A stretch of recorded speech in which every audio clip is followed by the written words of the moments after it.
আমি সৌম্য ব্যানার্জি। আজকে আমরা যে টপিকের উপর কথা বলবো সেটি হচ্ছে GST applicability on income from YouTube or Google AdSense or meta or freelancing. তো অনেকেই আমাকে কোশ্চেন করেছিল যে জিএসটি অ্যাপ্লিকেবিলিটি কি হবে যদি আমরা ইউটিউব বা মেটা বা ব্লগিং থেকে ইনকাম পাই।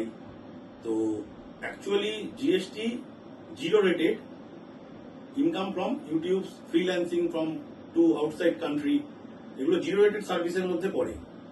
তাহলে কি আমরা জিএসটি রেজিস্ট্রেশন নেবো না? যেহেতু জিরো রেটেড, জিএসটি রেজিস্ট্রেশন কিন্তু ম্যান্ডেটারি। যদি আপনার ইনকাম 20 লাখ ক্রস করে যায় ফ্রিল্যান্সিং থেকে বা ইউটিউব ইনকাম থেকে বা মেটা বা গুগল অ্যাডসেন্স সব মিলিয়েও যদি 20 লাখ পেরিয়ে যায় বা ডোমেস্টিক অ্যাডভার্টাইজমেন্ট থেকেও যদি আপনার 20 লাখ পেরিয়ে যায়, আমাদের কিন্তু জিএসটি রেজিস্ট্রেশন নিতে হবে এবং জিরো রেটেড সার্ভিসের ঘরে সেল দেখিয়ে রিটার্ন সাবমিট করতে হবে, আদারওয়াইজ এটা নন কমপ্লায়েন্সের মধ্যে পড়বে। এক।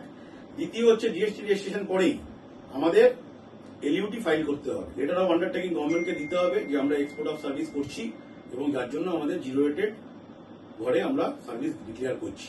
এলইউটি ফর্ম RFD 11 সেটা জিএসটি পোর্টাল থেকে আমরা ফাইল করতে পারবো এই ধরনের ইনকামের ক্ষেত্রে। ধরুন ফ্রিল্যান্সিং ইনকাম করছি, আমাদের ইনকাম 50 লাখ, বাইরে ওয়েবসাইট মেনটেন্যান্স করছি, ওয়েবসাইট ডিজাইন করছি, মেনটেন্যান্স সার্ভিস প্রোভাইড করছি, গ্রাফিক ডিজাইন, যে কোনো সার্ভিস আমরা ইউরোপ, USA, চায়না, জাপানে প্রোভাইড করছি। সেক্ষেত্রে আমাদের জিরো রেটেড সার্ভিসের ঘরেই হবে, এলইউটি আমরা প্রোভাইড করবো, তাহলে আমাদের 1 পয়সাও ট্যাক্স দিতে হচ্ছে না, জিরো রেটের ঘরে বলবো। এবং আমাদের ফরেন কারেন্সি আনতে হবে, আনার পর FIRC ব্যাংক থেকে কালেক্ট করতে হবে।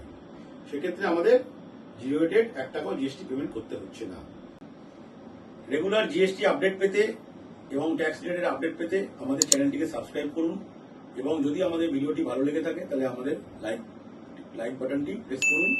এবং যদি আপনাদের কোনো কন্টেন্ট বা কোনো আপডেট পেতে হয় কোনো টপিকের উপরে জিএসটি রিলেটেড বা ট্যাক্স রিলেটেড, আমাদের কমেন্ট সেকশনে কমেন্ট করে জানান, আমরা আপডেট দেব। Thank you.